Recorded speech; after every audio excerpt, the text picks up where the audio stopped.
As with any level of management in any organization, the president's role primarily starts with the fundamental job responsibilities of a visionary manager, because the role of the president bears significant responsibility, accountability, and authority within an organization, which is needed to drive the vision and mission of NAPE.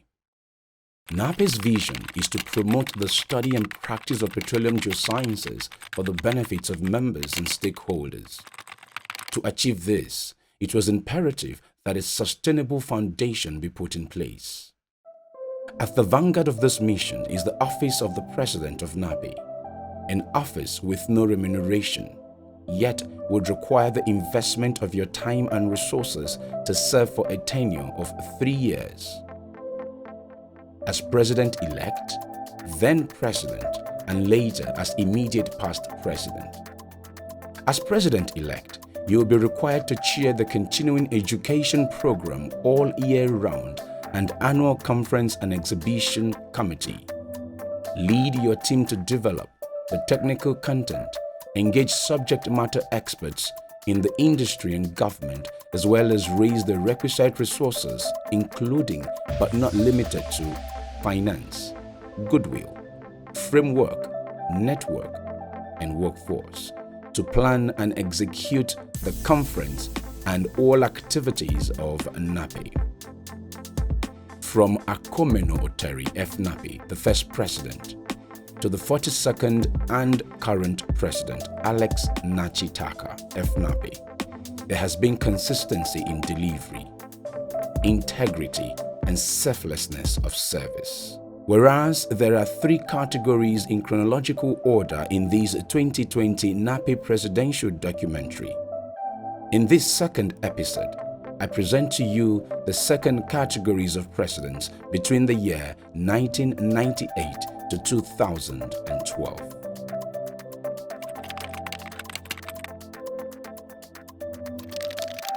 My name is Tunde Afalabi.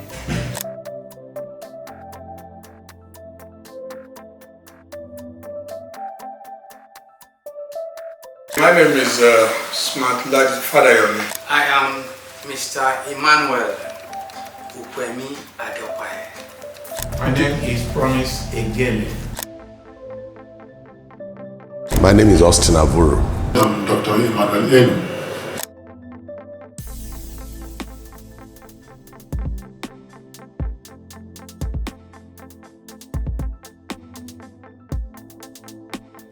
My name is Jide Akindele Ojo. My name is Dr. Mayowa Afe.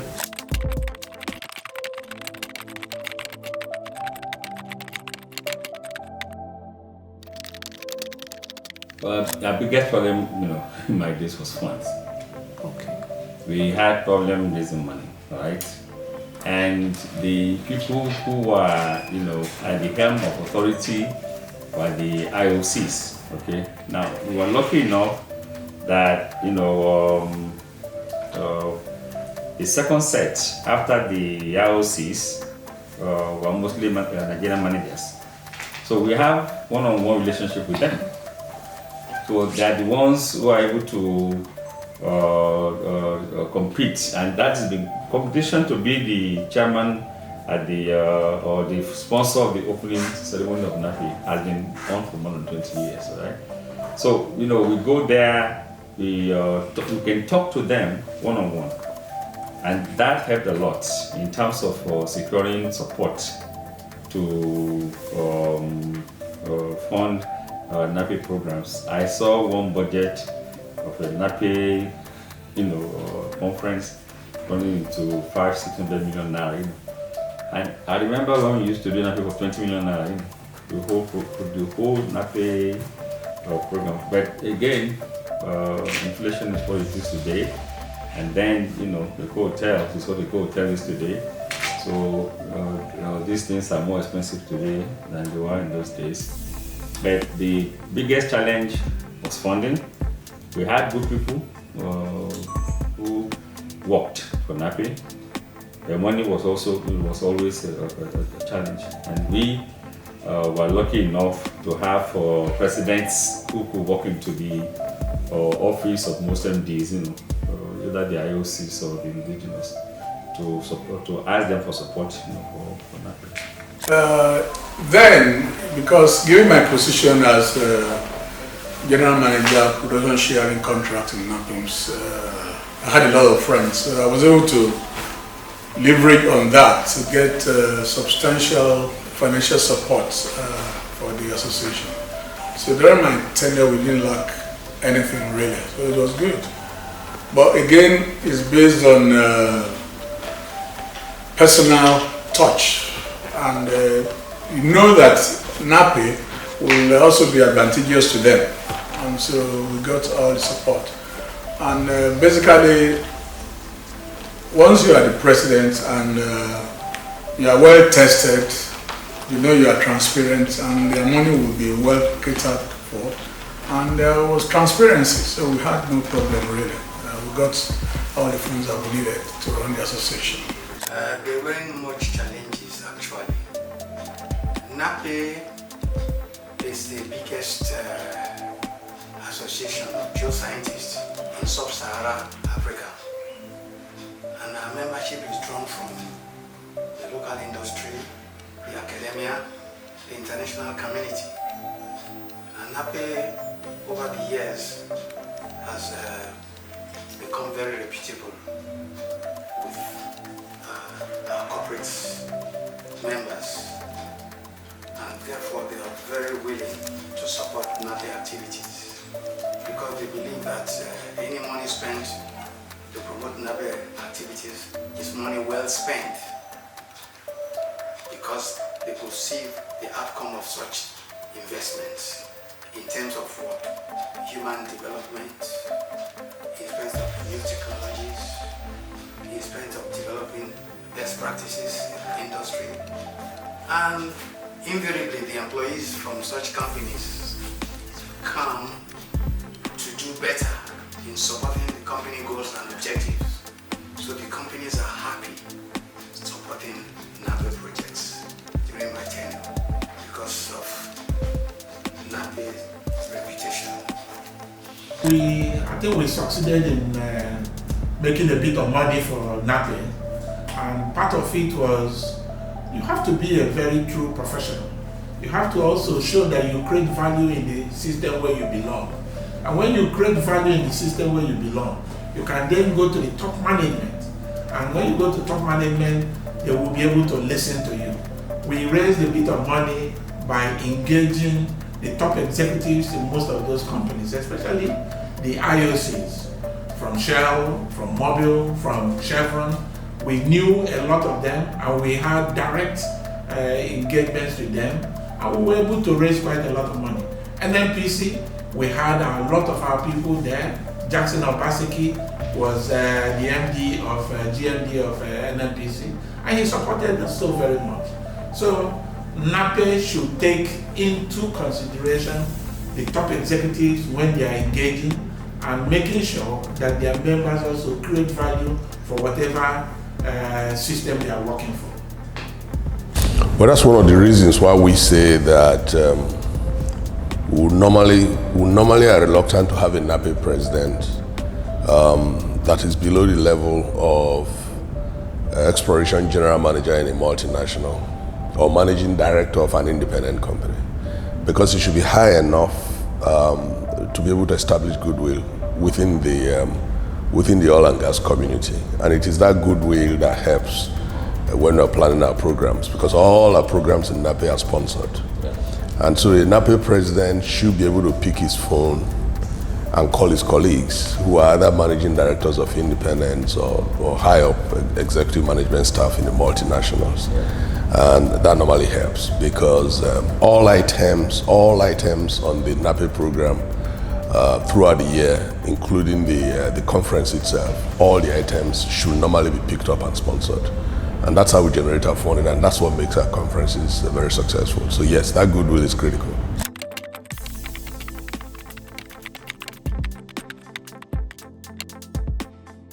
It's a leadership style that varies from person to person. That's my style anyway. And you have your executive meetings, and that's where key decisions are taken. And yes, you should be able to rule by consensus, and that's how I did it in my time. Yes. It is not an easy task, because most of us, or those people who have been president of NAPE, did it in conjunction with their primary responsibility. I was working in Shell then, and being president of NAPE, if you really want to do it well, you put in all your energy there.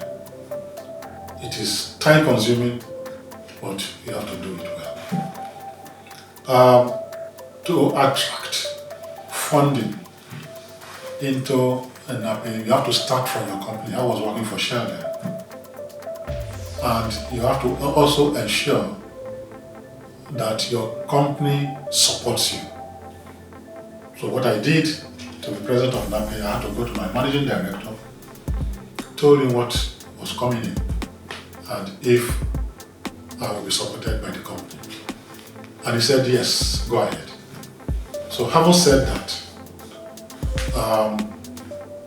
it became sort of, I wouldn't say imperative, they needed to support me. So every year, I ensured that Shell sponsored major events during the NAPE conference from Shell. Now, being past president, after I left the presidency, in places where I worked in BG, Nigeria. I also ensured that BG Nigeria sponsored several events during the NAPE conference, as well as the company where I work today, that's the first EMP. It is not easy to attract funding to NAPE because NAPE is always going to the IOCs to attract funding. But if you are well respected by the industry, and you lead some of the NAPE members to these IOCs, I'm sure that they try to support, and they have always supported us each time we went out to the IOCs and some other parastatals. It's not easy. It's money, and the money is in dollars, so at times they convert dollars to naira. But we were lucky, and I was lucky that I attracted some good funding. Traditionally, the association would elicit support financially from our parent organizations, international oil companies and indigenous oil companies, the operators, the EMP operators. That's the, because NAPE is not a profit-making organization.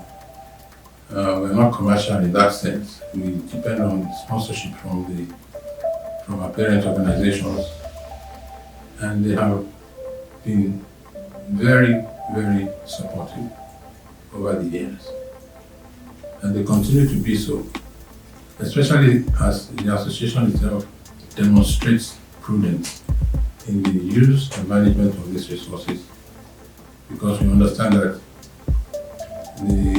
there are so many things that compete for the same funds from the operators. And yet, year on year, they continue to support the association. And so, the onus is on us as the executive of the association to demonstrate prudence, to demonstrate that we are responsible stewards of the resources that have been committed into our hands. And so far, that has worked out. Well, money is always a difficult thing, but the most important thing is that when you add value to your members, people want to showcase themselves at the conference, people want to be part of the technical meetings, people want to showcase their products, they want to showcase. So NAPE is a value-driven organization. So we were driving value. So the issue of money, even at that time, we were having a very good environment in the oil and gas business. The oil price was high, so I did not really face much of a challenge. in terms of how do we do this. A lot of companies are looking for opportunities to showcase themselves and showcase their technology. So we provide that type of platform in our technical meetings, in our pre-conference workshop, in our conferences. So the issue of financial difficulty at my time was not that much of a problem. We were very self-sufficient and we did very well in all that we were doing.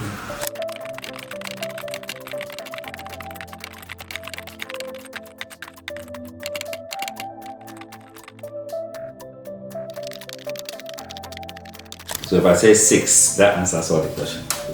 8, between 8 and 9, not 10, can't be perfect, there are still things for improvement. Maybe 8, 8.5. NAPE is doing very well, and NAPE has grown such that during my time, 2000, when I was president, we didn't have what do you call executive. What's the name for it? There's a group now who are monitoring, supervising NAPE. Board of trustees. We didn't have that. Now there is board of trustees. So things that should cause issues are referred to them and they resolve them very easily. So it's a very good corporate organization. I will rate NAPE a score of 7.5 or 75% after 45 years of operation in Nigeria. Actually, I congratulate NAPE. I think NAPE has done well because it's quite challenging to operate successfully in a harsh environment like Nigeria, where there are obstacles and challenges everywhere. Political obstacles, economic obstacles. Okay. But NAPE has thrived, NAPE has grown, and NAPE has made impact in the industry in Nigeria. And this is as a result of good leadership, professionalism, and commitment on the part of NAPE members. And NAPE has built a reputation in the industry that you cannot push aside. So NAPE can do better. The first meeting I attended, NAPE meeting I attended, was in 1980. That's the first meeting I attended in Lagos. At that time, nobody knew where NAPE was going to be. But today, NAPE is established. I'm a member of the Nigerian Gas Association. And each time I go there, they say, former president of NAPE will feel jealous. I also was a very strong member of SPE, especially when I became petroleum engineering manager for Shell. And I know they also felt NAPE had done well. I can rate NAPE A, and that is something like 75%. 1 to 10, I would say 8. I would say 8 over 10. They've done very well. NAPE has done very well. Yes. I think NAPE is going towards 10, but I will rate them 8.5. I will rate NAPE 8.5 because it's getting there close. That the young professionals take over from us in order to move NAPE to the next level. We need to congratulate ourselves having come this far. The history of the association speaks for itself. It started with 3 gentlemen who had a passion for this. And it was an idea borrowed from what happens in the United States. And over the years, it has grown to become an association that boasts of several thousands of members. I don't have the actual figure now, but we used to carry a figure in total in the 6,000 range. I don't know what the exact figure is today. The maximum end of that scale, 1 to 10. I think if you ask me that from my judgment, I think NAPE has met and is still doing well. There are a lot of things that have come out of NAPE programs and conferences, management sessions, a lot of programs that we have had. The local content is a big example. The marginal fields and yielding some of the marginal fields to Nigerians, even the deep water. So we have done so much in the oil and gas industry, even more than any association has ever done. Our conferences, pre-conference workshop has led to programs that have given the government policy breakthrough in involving Nigerians in the running of the oil and gas industry. Wow. It's been an incredible time listening to some of the finest professionals in the oil and gas industry. Please stay tuned to watch the last episode.